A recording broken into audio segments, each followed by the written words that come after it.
Salut à tous, aujourd'hui on va voir comment prendre soin de sa peau en été. On s'expose au soleil de manière régulière et répétitive. Ça favorise l'assèchement de notre peau et on peut également être sujet aux rougeurs, aux coups de soleil, voire même aux brûlures. Donc je vais vous détailler les choses que je mets en application cas par cas. Donc c'est parti!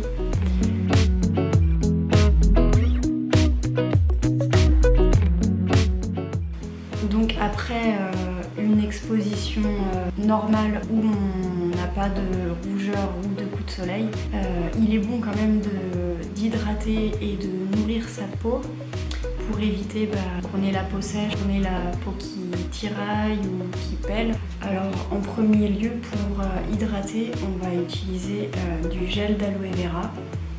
Alors c'est génial pour l'été parce que ça va vraiment hydrater en profondeur. En second lieu, on va venir nourrir notre peau à l'aide d'une huile végétale. Alors il y a une multitude d'huiles qui existent.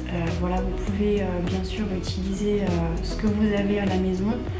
Moi ce que j'utilise, c'est une base d'huile d'olive, mais j'ai fait un macérat huileux de carottes que j'ai réalisé au printemps. Donc j'ai rempli ce petit flacon. Ça va être super pour notre peau l'été, ça va favoriser et entretenir le bronzage. Le fait que ce soit riche en bêta-carotène, ça va favoriser en fait la production de mélanine. Alors ce que je fais, c'est que je verse mon gel d'aloe vera et mon huile également. Et donc je fais mon mélange directement dans ma main. Voilà, ça évite de faire une recette de crème qui demande plus de temps et puis qui va pas se conserver super longtemps à cause de la phase aqueuse du gel d'aloe vera. Donc après, vous adaptez la proportion selon votre type de peau et le besoin. Par exemple, si vous avez une peau plutôt grasse, vous allez peut-être mettre un peu plus de gel d'aloe vera et moins d'huile. Et puis voilà, on mélange dans la main et on vient appliquer directement sur la peau. Et le fait qu'il n'y ait pas de l'huile seule, du coup ça va être beaucoup plus agréable au toucher, ça va pas laisser de sensation grasse, ça va pénétrer la peau assez facilement en fait. Donc ensuite, pour ce qui est des rougeurs et des coups de soleil, je vais vous parler de 3 huiles essentielles que moi j'utilise et qui sont vraiment top pour les petits désagréments de l'été. On va avoir l'huile essentielle de carotte, l'huile essentielle de lavande et l'huile essentielle de géranium. En cas de coup de soleil, on va pouvoir utiliser l'huile essentielle de lavande. Il en existe plusieurs. Il y a la lavande vraie qui est originaire de Turquie, il me semble, enfin du moins pas de France. Il y a l'huile essentielle de lavande de Provence. Celle-ci est française, donc ce sera mieux. Et puis il y a l'huile essentielle de lavande aspic. Ces 3 huiles essentielles de lavande, elles vont vraiment être apaisantes et cicatrisantes en cas de coup de soleil. Calmantes parce qu'elles contiennent une substance qui s'appelle le linalol. C'est cette substance qui va avoir des propriétés calmantes et anesthésiantes. Ça va apaiser les douleurs des coups de soleil. Elle a des propriétés vraiment cicatrisantes, donc ça va aider la peau à se régénérer. Donc laquelle choisir? La meilleure, ça va être la lavande aspic, puisque c'est celle qui va contenir un maximum de linalol. Donc la lavande aspic, elle va être plus puissante que les autres. La seconde huile essentielle qui va vraiment être bien pour les petits désagréments de l'été sur la peau, c'est les huiles essentielles de géranium. Alors c'est pareil, on va en trouver plusieurs. Il y a le géranium rosa, le géranium d'Égypte et le géranium bourbon. Ils sont de la même famille, ils vont avoir les mêmes propriétés, seulement c'est comme l'huile essentielle de lavande. Selon le nom qu'on va retrouver, eh bien, il va y avoir des propriétés légèrement différentes par rapport à leur teneur en principe actif. La meilleure que je peux vous proposer, c'est l'huile essentielle de géranium rosa qui va être beaucoup plus riche en linalol. Ça va également du coup être plus puissant au niveau des propriétés calmantes et anesthésiantes. Si vous avez le géranium d'Égypte comme moi, eh bien ça va être très très bien également. Elle va aussi avoir des propriétés cicatrisante, elle régénère les tissus.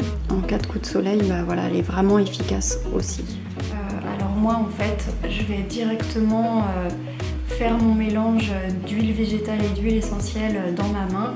Donc la posologie que j'ai trouvée sur un site qui est très bien, qui est Compagnie d'Essence, nous indique que en cas de coup de soleil, il suffit de mélanger 4 gouttes d'huile végétale avec une goutte d'huile essentielle.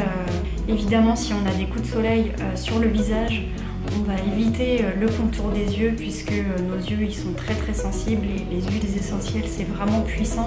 En ce qui concerne les enfants, on peut également utiliser l'huile essentielle de lavande et l'huile essentielle de géranium rosa, dosées à 20% ces deux huiles essentielles là. Ce sont des huiles essentielles qu'on peut utiliser avec ces dosages sur des enfants qui ont plus de 3 ans. Voilà, donc vraiment je vous invite à vous renseigner avant de les utiliser. Et en dernier, on va avoir l'huile essentielle de carotte. Elle va avoir des propriétés cicatrisantes, régénérantes. Elle va lutter contre le vieillissement prématuré de la peau dû aux expositions du soleil. Elle va nous permettre de prolonger le bronzage et du coup, elle va favoriser la production de mélanine grâce à sa richesse en bêta-carotène. Du coup, même en dehors de coups de soleil ou d'échauffement de la peau, on peut l'utiliser après une journée d'exposition au soleil. Il est préconisé de la doser à 5% maximum. Donc moi c'est vrai que j'en mets directement dans mon macérat huileux de carotte. Sur le long terme, elle va atténuer les taches brunâtres que pourront causer les UV, les rayons du soleil.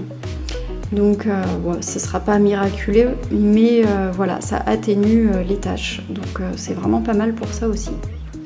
Et donc en cas de brûlure du soleil, ces deux huiles essentielles, on va pouvoir les utiliser pures sur la peau plusieurs fois par jour.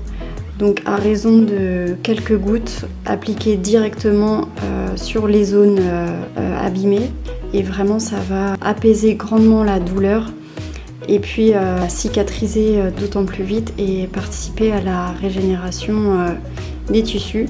Donc on peut évidemment, en cas de brûlure, combiner ça à l'hydratation avec un gel d'aloe vera, gel de lin, etc. Et combiner à une huile nourrissante. Donc on va essayer d'alterner ces 3 applications.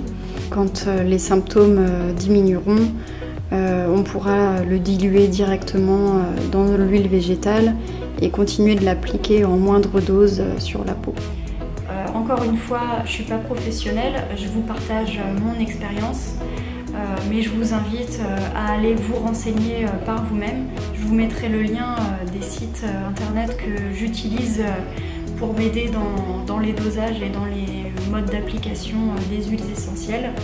Donc voilà, je vous invite à suivre toutes les précautions et pas à doser ça n'importe comment. Les huiles essentielles c'est très puissant, trop fortement dosé ça peut être dangereux.